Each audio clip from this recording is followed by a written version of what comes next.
Hello guys, in today's video I'm going to show you how to fix input delay on Fortnite. This tutorial will be quick and simple. Just make sure to subscribe to this channel and leave a like on this video if you will find this guide useful. Now, one thing you can do to quickly fix input delay is first of all launch your Fortnite, as I did. And once it is launched, you want to go to NVIDIA control panel. So here, write down NVIDIA control panel and open it up. After that, go to 3D settings and manage 3D settings. Then go to program settings and add here your Fortnite, like select a program to customize. And after you've done that, you want to go ahead, scroll down. Now you want to scroll again until you will see CUDA GPUs and choose a setting. Now here you want to go ahead and uncheck NVIDIA, click OK.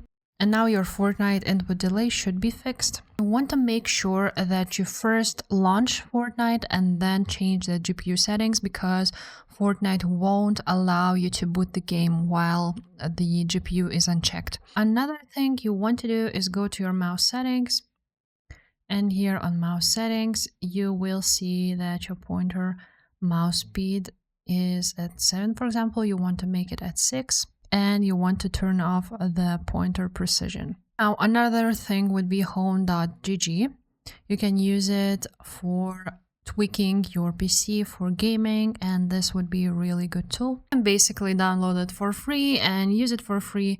It's just really easy to use and tweak your PC a little bit. Now, once you will sign in, you will see that you can go ahead and just by one click General Windows Optimization, and it will turn on. Of course, you will need to restart for your optimizations to take effect, and also optimize Windows Power Plan.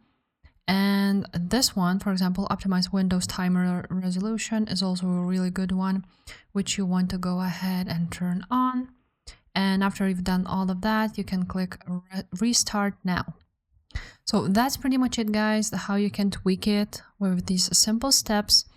If this video was helpful, make sure to subscribe to this channel and leave a like on this video, and I will see you next time.